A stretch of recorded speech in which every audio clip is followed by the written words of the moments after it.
الحمد لله نحمده ونستعينه ونستغفره ونؤمن به ونتوكل عليه ونعوذ بالله من شرور أنفسنا ومن سيئات أعمالنا من يهده الله فلا مضل له ومن يضلله فلا هادي له ونشهد أن لا إله إلا الله وحده لا شريك له ولا نظير له ولا مشير له ولا معين له ونشهد أن سيدنا وسندنا وحبيبنا ومولانا محمدا عبده ورسوله صلى الله عليه وعلى آله وصحبه أجمعين أما بعد رب اشرح لي صدري ويسر لي أمري واحلل عقدة من لساني يفقهوا قولي. میرے محترم بزرگوں اور دوستوں، اللہ تبارک و تعالی کا ہم سب پر بڑا احسان و کرم ہے کہ اس مالک حقیقی نے ہم سب کو ایمان کی دولت بخشی،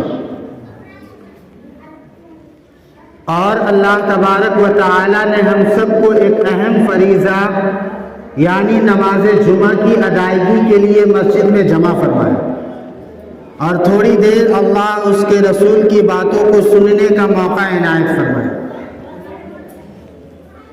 میرے محترم بزرگوں اور دوستوں، یہ شعبان المعظم کا مہینہ چل رہا ہے.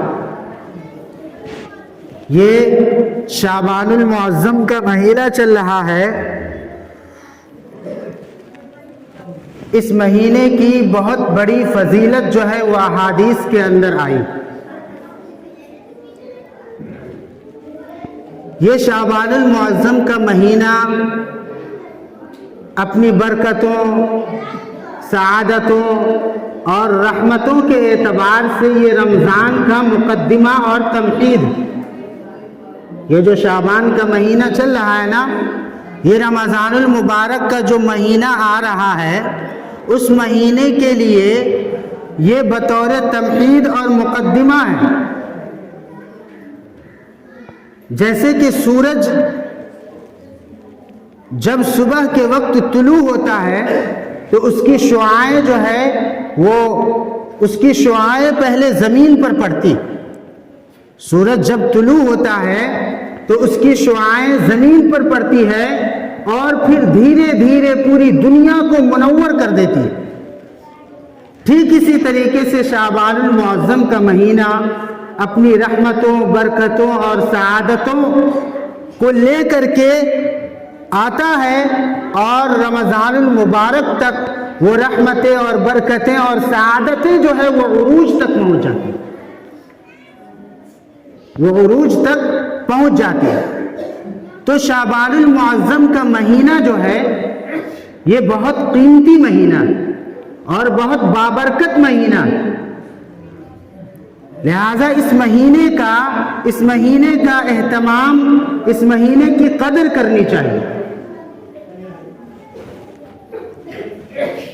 ہم میں سے بہت سارے لوگ اس مہینے کی آمد و رفت سے ان کا کوئی تعلق نہیں. یہ مہینہ کیسے آیا، کیسے گیا، اس کی کوئی فکر نہیں. اور اس کی وجہ سے اس مہینے کے اندر جو اللہ تعالیٰ کی رحمتیں اور برکتیں ہیں اور جو سعادتیں ہیں، ان سعادتوں اور برکتوں اور رحمتوں سے وہ محروم ہو جاتا ہے. اور بہت سارے لوگ آگے بڑھ کر کے، ایک قدم آگے بڑھ کر کے، اس مہینے کے اندر بہت سارے بدعات و خرافات، من گھڑت رسومات کا اہتمام کرتے ہیں، اور اس کی وجہ سے اس مہینے کی جو رحمت ہے اور اس مہینے کی جو برکت ہے اور اس مہینے کی جو فضیلت ہے، اس فضیلت سے محروم ہو جاتے ہیں. تو بہت سارے لوگ تو ایسے ہیں جو اس مہینے کی قدر و قیمت کو سمجھتے ہی نہیں، اور اس کی رحمتوں اور برکتوں سے فیضیاب نہیں ہو پاتے. اور بہت سارے لوگ ایسے بھی ہیں کہ جو ان مہینے کے اندر، اس مہینے کے اندر، اس مبارک مہینے کے اندر بہت سارے خرافات اور بدعات اور من گھڑت رسومات کی وجہ سے اس مہینے کی جو برکتیں اور سعادتیں ہیں اور اس مہینے کی جو فضیلت ہے اس فضیلت سے وہ محروم ہو جاتے ہیں۔ اللہ کے نبی صلی اللہ علیہ وسلم جب اس مہینے کا چاند نظر آتا تو اس مہینے کے چاند کو دیکھنے کا جتنا اہتمام آپ صلی اللہ علیہ وسلم کرتے تھے کسی دوسرے مہینے کے چاند کو دیکھنے کا اہتمام نہیں کرتے، اور اس مہینے کی تاریخوں کی گنتی کا جتنا اہتمام کرتے تھے کسی دوسرے مہینے کی تاریخوں کی گنتی کا اہتمام نہیں کرتے تھے۔ اور اللہ کے نبی صلی اللہ علیہ وسلم نے فرمایا کہ یہ مہینہ جو ہے، یہ مہینہ، اس مہینے کے اندر بندوں کے اعمال اللہ کے سامنے پیش کیے جاتے ہیں۔ اس مہینے کے اندر بندوں کے اعمال اللہ کے سامنے پیش کیے جاتے ہیں۔ اس مہینے کے اندر بندوں کی زندگی اور موت کے تعلق سے فیصلے کیے جاتے ہیں۔ یہ شعبان کا جو مہینہ ہے، یہ شعبان جو ہے، بہت سارے لوگوں نے اس کی وجہ یہ لکھی ہے کہ شعبان کے معنی منتشر کے ہیں۔ شعبان عربی لفظ ہے اور اس کے معنی آتے ہیں منتشر ہونے کے، چونکہ اس مہینے کے اندر اللہ تعالیٰ کی خیر و برکت اور اللہ تعالیٰ کی رحمت جو ہے وہ پھیل جاتی ہے، اس اعتبار سے اس مہینے کو شعبان کہتے ہیں۔ اور ایک وجہ یہ بھی لکھی ہے کہ اہل عرب جو ہے وہ 4 حرمت والے مہینوں کو گزار کر کے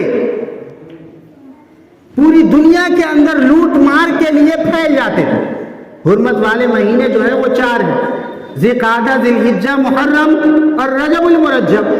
تو رجب المرجب کے بعد اہل عرب جو ہے وہ لوٹ مار کے لیے پوری دنیا میں پھیل جاتے تھے، پورے شہر میں پھیل جاتے تھے، اس اعتبار سے اس کو شعبان کہا جاتا ہے۔ تو شعبان جو ہے وہ بڑی عظمت والا مہینہ ہے۔ حضرت عائشہ رضی اللہ عنہا فرماتی ہیں کہ اللہ کے نبی صلی اللہ علیہ وسلم جب روزہ رکھتے تھے، جب روزہ رکھنا، نفلی روزہ رکھنا شروع کرتے تھے تو ایسا لگتا تھا کہ اب افطار ہی نہیں کریں گے، اب روزہ توڑیں گے ہی نہیں، روزہ رکھتے ہی رہیں گے۔ اور جب آپ افطار کرتے تھے، روزہ رکھنا چھوڑ دیتے تھے تو ایسا محسوس ہوتا تھا کہ آپ روزہ رکھیں گے ہی نہیں۔ اور شعبان سے زیادہ آپ صلی اللہ علیہ وسلم نے کسی مہینے میں روزہ نہیں رکھا۔ رمضان المبارک ایسا مہینہ ہے جس مہینے کے پورے روزے آپ صلی اللہ علیہ وسلم نے رکھے، اور اس کے بعد شعبان کا مہینہ آتا ہے جس مہینے میں اکثر ایام میں آپ صلی اللہ علیہ وسلم نے جو ہے وہ روزے رکھے۔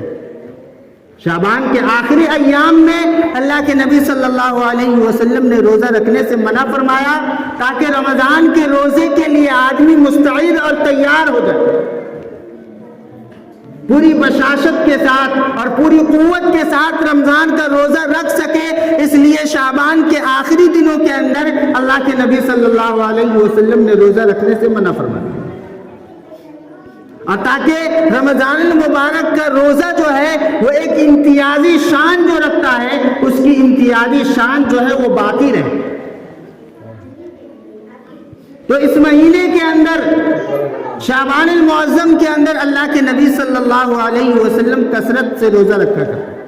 ایک صحابی رسول نے اللہ کے نبی صلی اللہ علیہ وسلم سے پوچھا کہ اللہ کے نبی، آپ شعبان میں اس قدر روزہ کیوں رکھتے ہیں؟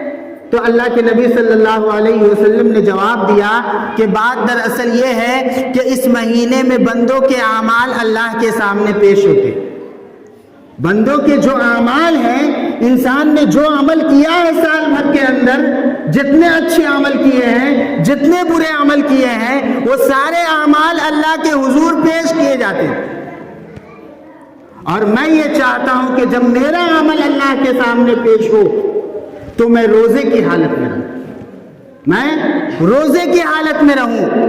اور ایک اور وجہ اللہ کے نبی صلی اللہ علیہ وسلم نے ارشاد فرمائی کہ اس مہینے میں میں کثرت سے روزہ اس لیے رکھتا ہوں کہ اسی مہینے میں ملک الموت کو وہ پرچے، وہ لسٹ دی جاتی ہے کہ اگلے سال شب برات تک، اگلے سال شعبان کے مہینے تک کن لوگوں کی روحیں قبض کرنی ہے۔ اگر وہ لسٹ اور وہ نام فرشتوں کو دیا جائے تو اس وقت میں روزے کی حالت میں رہوں۔ تو اس قدر روزے کا اہتمام کیا کرتے تھے اللہ کے نبی صلی اللہ علیہ وسلم۔ ہم لوگوں کو بھی چاہیے کہ اس مہینے میں جو ہے وہ کثرت سے روزے کا ہم اہتمام کریں۔ اور تاریخی اعتبار سے بھی یہ مہینہ بہت عظیم ہے۔ اسی مہینے کے اندر اللہ کے نبی صلی اللہ علیہ وسلم کی ایک تمنا اور ایک خواہش، ایک بڑی خواہش پوری ہوئی تھی۔ وہ خواہش کیا تھی؟ تحویل قبلہ کا حکم۔ سب سے پہلے قبلہ اول مسجد اقصی بیت المقدس، سب سے پہلا قبلہ بیت المقدس ہے۔ حضور صلی اللہ علیہ وسلم سب سے پہلے بیت المقدس کی طرف رخ کر کے نماز پڑھا کرتے تھے، لیکن آپ صلی اللہ علیہ وسلم کی خواہش تھی اور تمنا تھی کہ قبلہ جو ہے وہ بدل کر کے بیت المقدس کے بجائے یہ بیت اللہ ہو جائے، اور اللہ تبارک و تعالی نے اسی مہینے کے اندر تحویل قبلہ کا حکم جو ہے وہ نازل کیا۔ اور اسی مہینے کے اندر اسلامی تاریخ کا سب سے اہم غزوہ بنو المصطلق جو ہے وہ پیش آئے۔ اسی مہینے کے اندر اللہ کے نبی صلی اللہ علیہ وسلم نے حضرت حفصہ اور حضرت جویریہ رضی اللہ عنہما سے نکاح بھی کیا، اور اسی مہینے کے اندر تیمم کے احکام بھی جو ہے وہ نازل ہوئے۔ تو تاریخی اعتبار سے اور مستند روایات کے اعتبار سے بھی یہ مہینہ جو ہے وہ بہت قابل قدر اور قابل عظمت مہینہ ہے۔ اللہ تعالیٰ کی رحمتوں اور برکتوں اور سعادتوں والا مہینہ ہے، لہٰذا ہم سب لوگوں کو اس کی قدر کرنی چاہیے، اور اس مہینے کو گویا کہ رمضان کی تیاری اور رمضان کا تبعید اور اس کا مقدمے کے طور پر اس کو سمجھنی چاہیے۔ میرے محترم بزرگوں اور دوستوں، اسی مہینے میں ایک رات آتی ہے شب برات۔ اس رات میں آدمی عبادت کرے، لیکن عبادت کس طریقے سے کرے؟ عبادت جو ہے وہ کس طریقے سے کرے؟ تو لکھا ہے کہ اس طریقے پر کرے جیسے صحابہ کرام نے کیا، جیسے حضور صلی اللہ علیہ وسلم نے کیا، جیسے بزرگان دین نے کیا۔ اور اللہ تعالیٰ کی عبادت کا سب سے اچھا طریقہ یہ ہے کہ آدمی یکسوئی کے اندر، تنہائی کے اندر اللہ تعالیٰ سے گریہ وزاری کرے، اور اللہ تعالیٰ کی عبادت جو ہے وہ تنہائی کے اندر۔ لہذا بہتر یہ ہے کہ اس رات کے اندر آپ جو عبادت کریں وہ تنہائی کے اندر کریں، وہ تنہائی کے اندر کریں، چاہے آپ جو بھی عبادت کریں۔ نماز پڑھنی ہو، آپ کو لمبی لمبی سورت یاد ہے تو آپ لمبی لمبی سورت پڑھیں، قرآن کریم کی تلاوت کریں اور استغفار کریں، اور تمام لوگوں کے لیے دعائیں کریں، تمام لوگوں کے لیے دعائیں کریں۔ حدیث کے اندر آتا ہے کہ جو مسلمان اپنے دوسرے مسلمان بھائی کے لیے پیٹھ پیچھے دعا کرتا ہے تو مستجابۃ، اس کی دعا ضرور قبول ہوتی ہے۔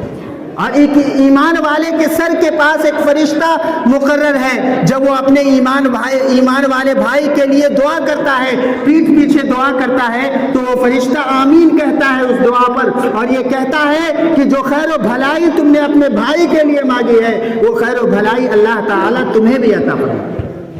تو میرے محترم بزرگوں اور دوستوں، اس رات کو تنہائی میں اور اللہ تعالیٰ کی عبادت میں گزارنی چاہیے، اور تمام امت مسلمہ کے لیے، اپنی ذات کے لیے اور تمام امت مسلمہ کے لیے مانگنی چاہیے، خصوصاً اہل غزہ کے لیے، اہل فلسطین کے لیے، جہاں کے مسلمان ابھی بہت پریشان ہیں، اور اپنے تمام بھائیوں کے لیے۔